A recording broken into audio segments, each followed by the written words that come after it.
O ano era 1905. Pequim. Um homem chamado Fu Juli estava amarrado a uma estaca de madeira no centro de uma praça pública. Multidões se aglomeravam em volta, algumas pagando quantias extras para ter uma visão melhor. Crianças pequenas eram erguidas nos ombros dos pais.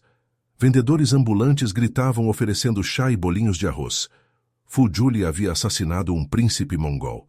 Por este crime, ele receberia a sentença mais temida de todo o Império Chinês: Lingti, morte por 1000 cortes.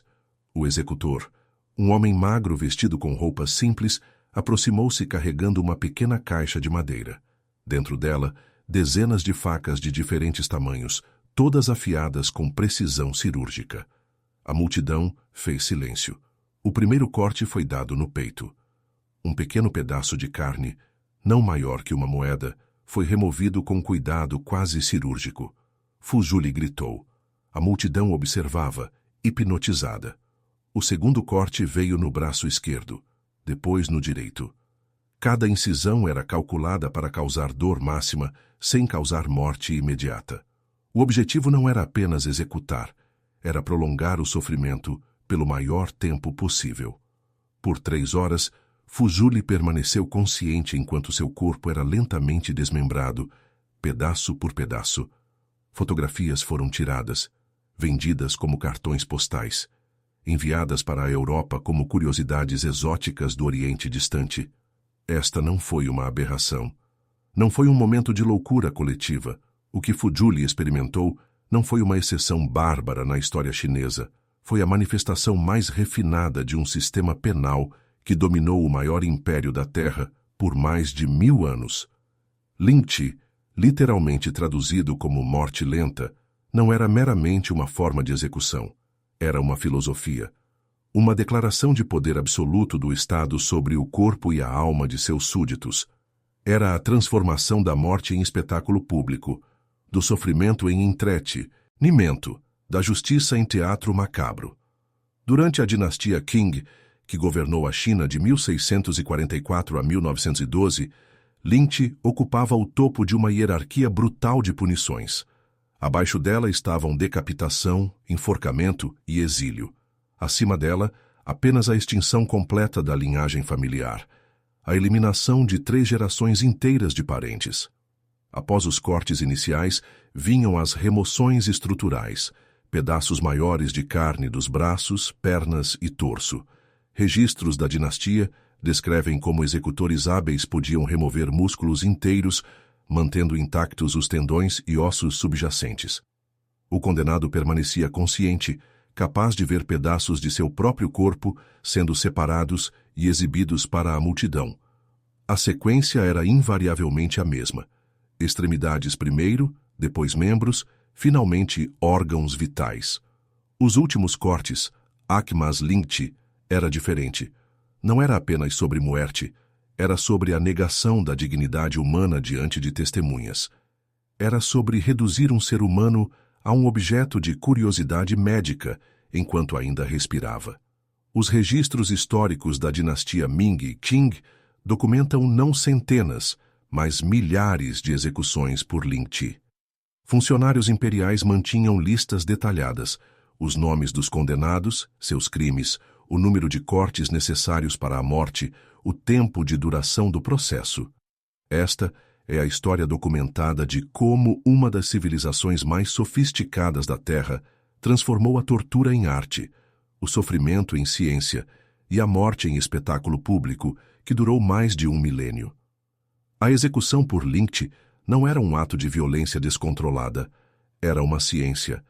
Manuais oficiais da dinastia Qing, preservados nos arquivos imperiais de Pequim, detalham com precisão médica exatamente como Lingti deveria ser realizada.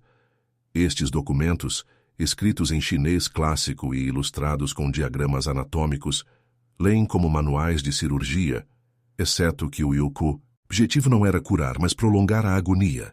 O Código Penal da dinastia Qing especificava que Lingti deveria consistir de exatamente 3.357 cortes. Não 3.356, não 3.358.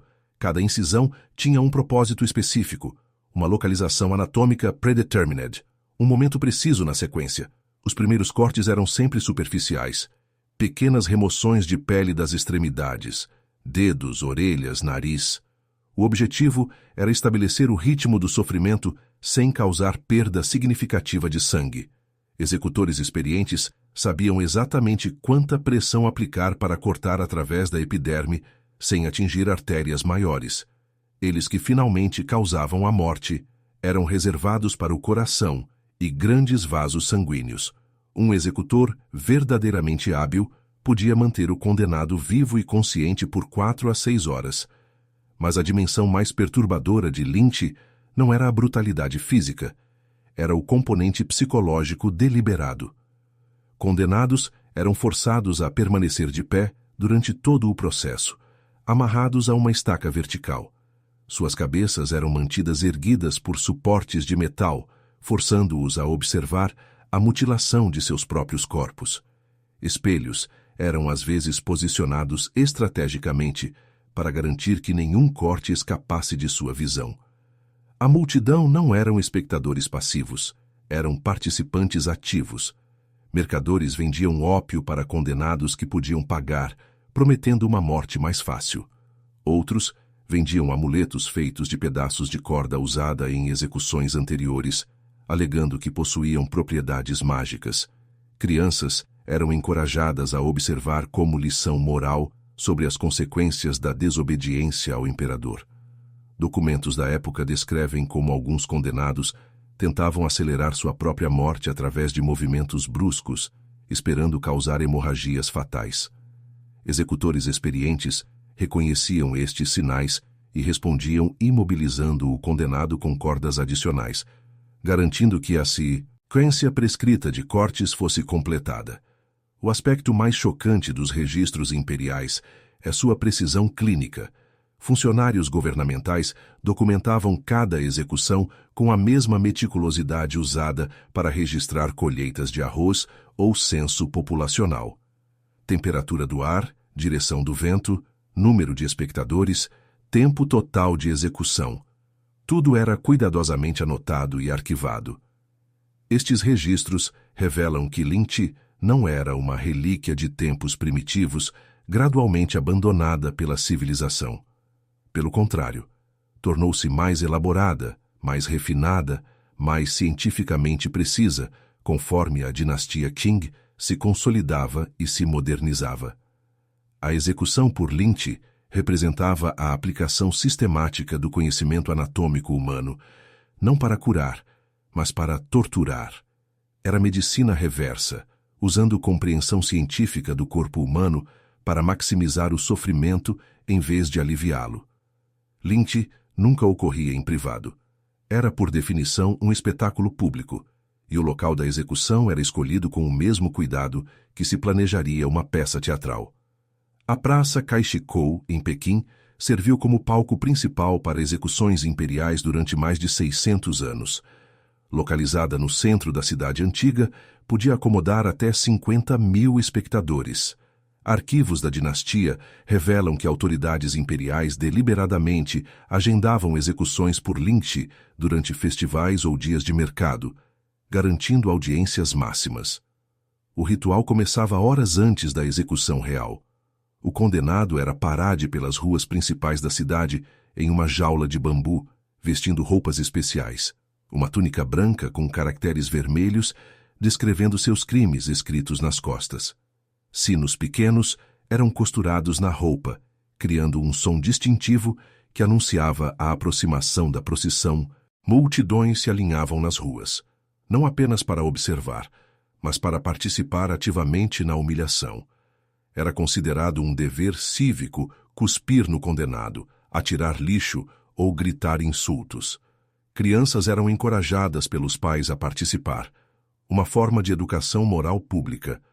Mas o aspecto mais sinistro do espetáculo era a participação ativa da família do condenado.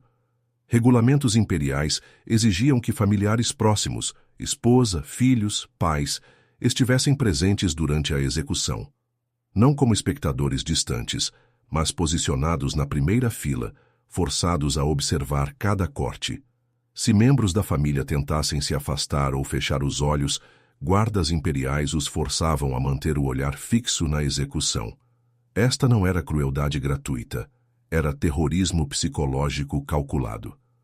O mensagem era claro: crimes contra o imperador não afetavam apenas o criminoso, mas destruíam famílias inteiras através do trauma psicológico forçado. Registros da dinastia Qing documentam casos onde esposas de condenados por lynch desenvolveram o que hoje reconheceríamos como transtorno de estresse pós-traumático severo. Algumas nunca mais falaram após presenciar a execução de seus maridos. Outras desenvolveram episódios psicóticos, acreditando que ainda podiam ver pedaços de seus entes queridos sendo cortados anos após a execução. Filhos pequenos eram considerados especialmente importantes como testemunhas. A lógica imperial era que ver o pai ou tio sendo lentamente desmembrado criaria uma impressão psicológica tão profunda que garantiria lealdade absoluta ao Estado pelo resto de suas vidas. Era condicionamento comportamental através de trauma extremo. O componente mais perturbador era a monetização do sofrimento. Posições privilegiadas para assistir execuções eram vendidas como ingressos de teatro. Comerciantes ricos pagavam somas substanciais por plataformas elevadas com vista clara de a estaca de execução. Vendedores ambulantes circulavam pela multidão oferecendo telescópios pequenos para melhor visualização dos detalhes anatômicos. Pedaços de roupa do condenado eram vendidos como lembranças após a execução. Fragmentos de osso eram moídos e vendidos como medicina tradicional, alegadamente possuindo propriedades curativas. O próprio sangue era coletado em pequenos frascos e vendido a preços elevados para uso em rituais de magia popular. Fotografias da execução de Fu Juli em 1905 foram vendidas comercialmente por décadas após sua morte. Cartões postais com imagens de lynch eram populares entre turistas europeus visitando a China, enviados para casa como evidência da barbárie oriental. A ironia mais amarga é que muitas dessas fotografias ainda existem hoje, preservadas em arquivos museológicos ao redor do mundo. O sofrimento de Fu Juli, capturado em 1905, continua sendo observado mais de um século depois, uma forma final e involuntária de lynch que se estende além da morte. Lynch transformava a execução de um ato de justiça em uma indústria de entretenimento. Era a comercialização da agonia humana em escala industrial, patrocinada e regulamentada pelo governo imperial. Nem todos os crimes eram punidos com lynch. O Código Penal da dinastia Qing reservava esta execução para uma categoria específica de transgressões consideradas tão graves que ameaçavam não apenas a ordem social, mas a própria estrutura cósmica do universo confuciano. O crime mais comum que resultava em lynch era o regicídio, qualquer atentado contra a vida do imperador ou membros da família imperial. Mas a definição de regicídio era interpretada de forma extraordinariamente ampla. Funcionários imperiais documentaram casos onde indivíduos foram condenados por lynch simplesmente por sonhar em voz alta sobre a morte do imperador ou por desenhar caricaturas críticas da família real.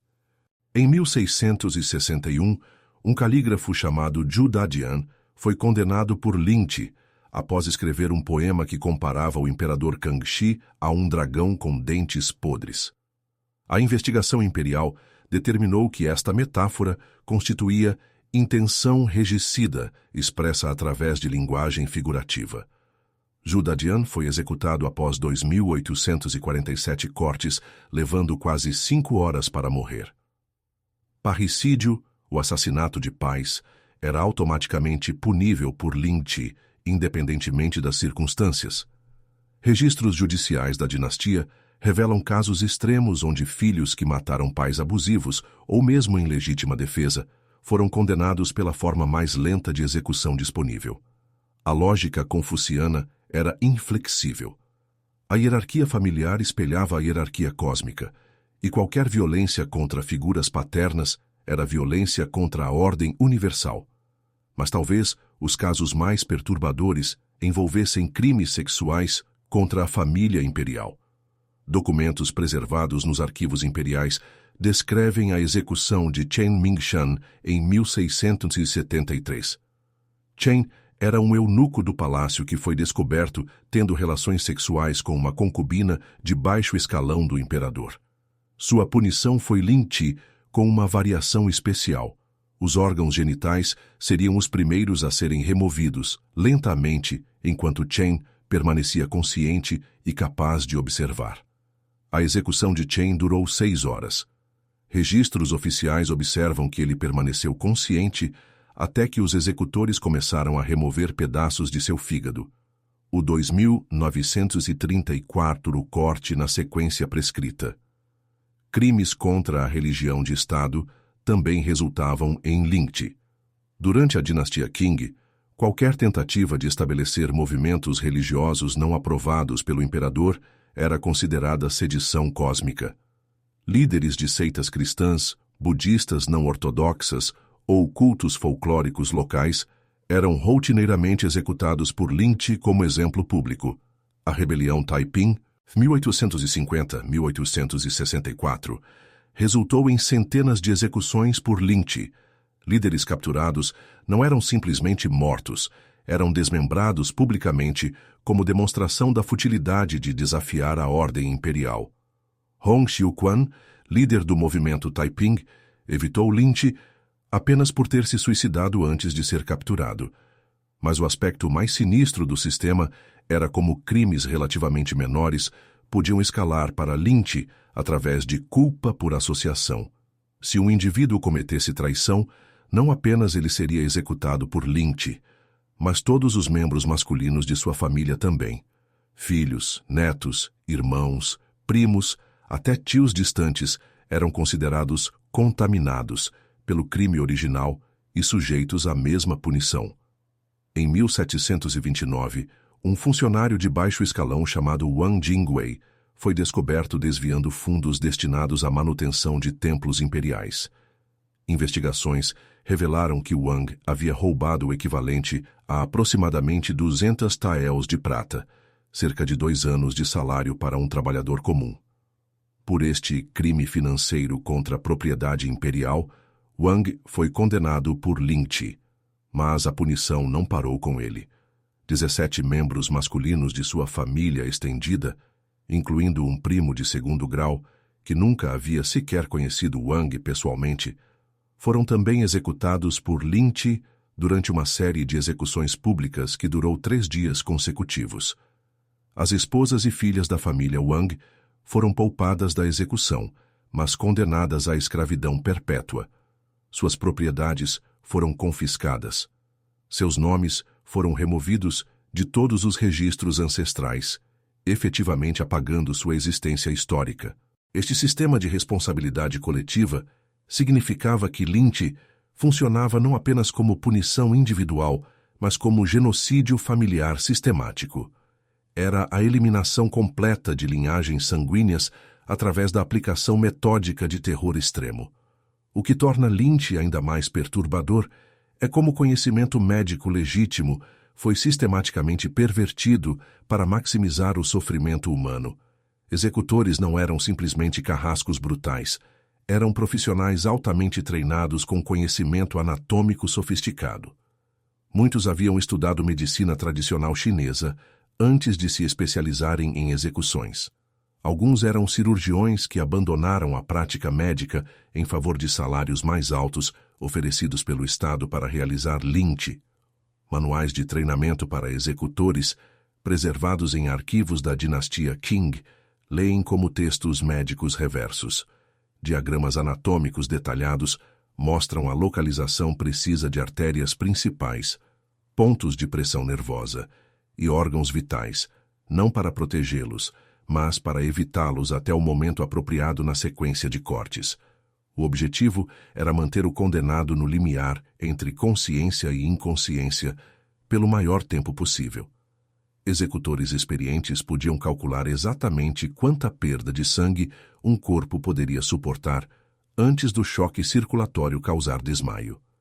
Eles sabiam precisamente quais nervos cortar para causar dor máxima, sem resultar em perda de consciência. Técnicas de ressuscitação eram rotineiramente utilizadas durante execuções por lynch.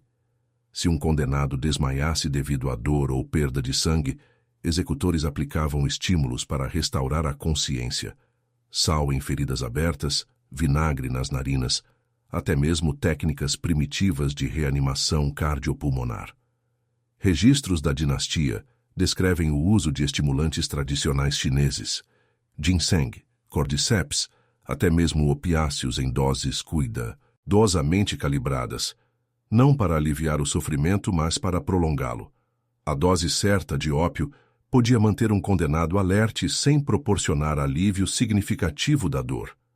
O aspecto mais sinistro era o uso de conhecimento sobre pontos de acupuntura.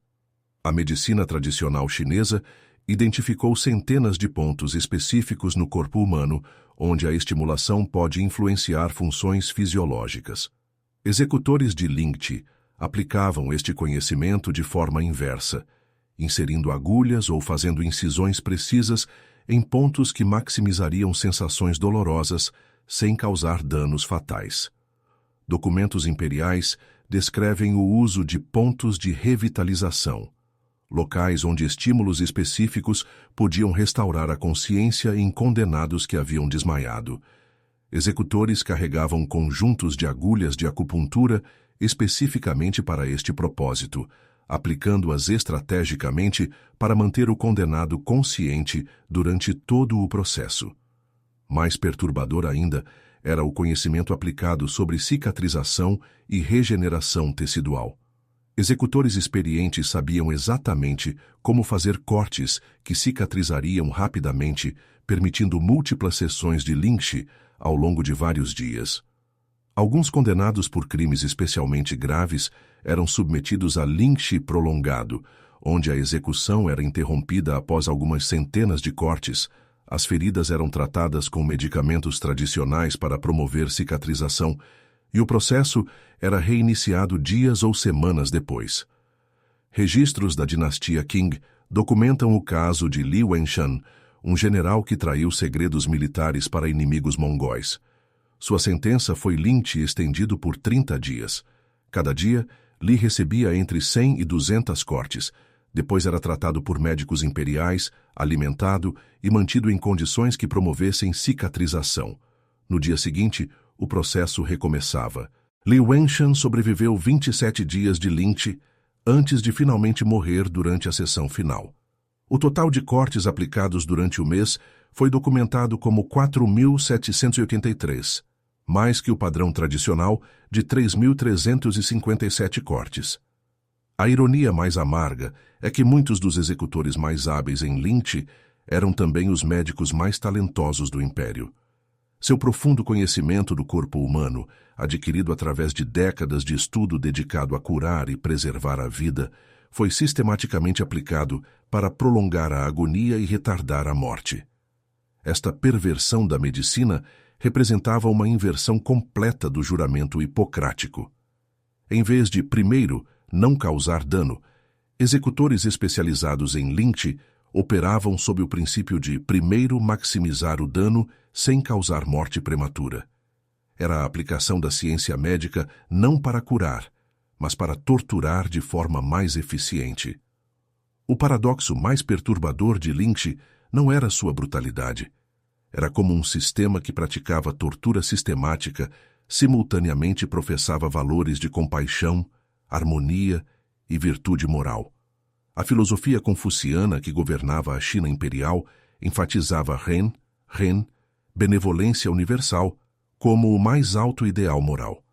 Textos clássicos chineses, estudados por todos os funcionários imperiais, pregavam que governantes verdadeiramente virtuosos demonstrariam misericórdia, mesmo para com criminosos. O Analectos de Confúcio especificamente ensina que um líder sábio pune com relutância e perdoa com alegria. No entanto, os mesmos funcionários imperiais que memorizavam estas máximas sobre compaixão universal também supervisionavam um sistema de execuções que transformava o sofrimento humano em espetáculo público. Documentos da dinastia Qing revelam tentativas elaboradas de reconciliar esta contradição através de racionalização filosófica. Tratados oficiais argumentavam que lynch era, paradoxalmente, um ato de compaixão cósmica. Ao infligir sofrimento extremo no criminoso durante esta vida, o Estado estava purificando sua alma para renascimentos futuros. A tortura era reinterpretada como uma forma severa de medicina espiritual. Esta lógica bizarra aparece repetidamente em sentenças oficiais. Em 1698, o juiz imperial Chen Weiming justificou a condenação por lynch de um camponês que havia roubado arroz de um templo com as seguintes palavras: através do sofrimento prolongado de 1000 cortes, o espírito corrompido deste criminoso será purificado. Esta sentença é pronunciada não por crueldade, mas por compaixão infinita para com sua alma imortal. Mais perturbador ainda era como rituais budistas eram integrados às execuções por lynch. Monges budistas eram frequentemente convidados para realizar cerimônias de purificação antes das execuções. Eles recitavam sutras sobre compaixão universal, enquanto condenados eram amarrados às estacas de execução. Incenso era queimado. Orações eram oferecidas para o bem-estar espiritual da pessoa que estava prestes a ser lentamente desmembrada. Em algumas regiões, era costume que executores recitassem versos do Tao Te Ching entre os cortes, especificamente passagens sobre o equilíbrio universal e a sabedoria de aceitar o sofrimento como parte do caminho natural. A ironia de citar filosofia sobre harmonia cósmica enquanto se mutilava sistematicamente, um ser humano parecia escapar completamente aos participantes. Registros imperiais documentam como famílias ricas às vezes contratavam monges para realizar rituais de transferência de mérito durante execuções por lynch de parentes. A crença era que orações suficientemente poderosas podiam transferir karma positivo para o condenado, reduzindo seu sofrimento em vidas futuras, mesmo enquanto seu corpo estava sendo cortado em pedaços na vida presente. O aspecto mais sinistro desta hipocrisia era como ela infectava até mesmo os momentos finais das execuções. Era tradição que executores oferecessem aos condenados a oportunidade de expressar arrependimento final, após várias centenas de cortes. Condenados que conseguissem articular confissões adequadas de seus crimes e demonstrar contrição genuína eram às vezes agraciados com um corte fatal mais rápido. A garganta ou o coração eram cortados mais cedo na sequência, encurtando o processo total. Esta misericórdia era apresentada como evidência da benevolência fundamental do sistema. Funcionários imperiais registravam orgulhosamente casos onde executores demonstraram compaixão ao reduzir lynch de 4 horas para apenas 2 horas, em resposta ao arrependimento sincero do criminoso. A lógica perversa era que o sistema oferecia redenção mesmo no momento da tortura extrema. Condenados que escolhessem se arrepender podiam ganhar uma morte ligeiramente menos agonizante. Era apresentado como uma oportunidade final para demonstrar virtude moral. Documentos da época descrevem casos onde condenados que inicialmente se recusaram a confessar mudaram de ideia após algumas centenas de cortes e imploraram por misericórdia.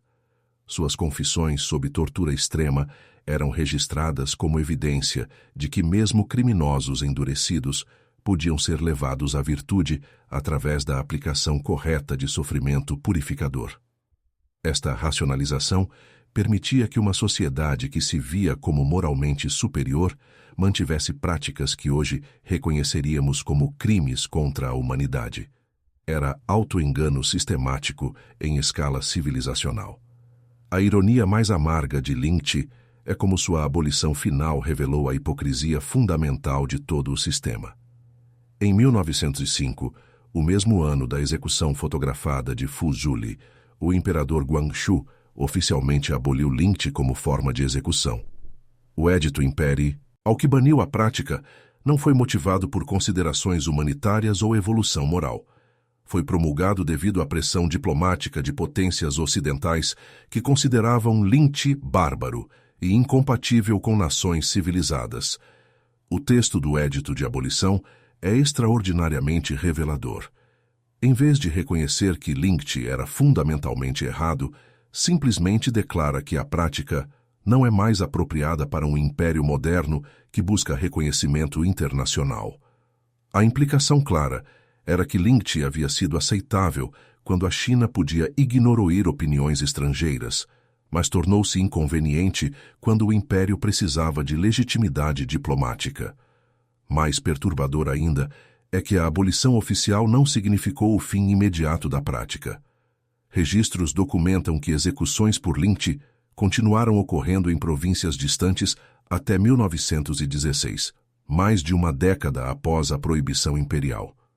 Funcionários locais simplesmente reclassificaram as execuções como morte por ferimentos múltiplos ou execução prolongada para evitar violações técnicas do Edito Imperial. A última execução confirmada por lynch ocorreu na província de Gansu em 1916. O condenado era um bandido local chamado Ma Jingshi, que havia roubado gado pertencente a um oficial militar. Sua execução foi fotografada por um missionário cristão alemão, que enviou as imagens para jornais europeus como evidência de que a China permanecia fundamentalmente bárbara. Apesar de promessas de modernização, estas fotografias finais de lynch foram usadas por potências coloniais europeias para justificar políticas imperialistas na China. A lógica era que uma civilização capaz de tais atos não poderia ser considerada verdadeiramente soberana e precisava de orientação civilizacional externa. A ironia suprema é que muitas das nações que condenavam lynch como evidência de barbárie chinesa estavam simultaneamente praticando suas próprias formas de violência sistemática em colônias africanas e asiáticas. Belgas no Congo, britânicos na Índia, franceses na Indochina, todos mantinham sistemas de punição que envolviam mutilação, tortura e execuções públicas. A diferença não era moral, era estética. Lynch era condenado não porque era cruel, mas porque era visivelmente cruel, porque era documentado, porque era fotografado e transformado em cartões postais que tornavam impossível ignorar sua realidade.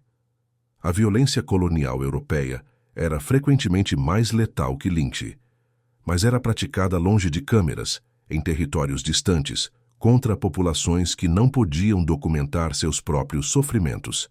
Era invisível e, portanto, mais fácil de ignorar ou racionalizar.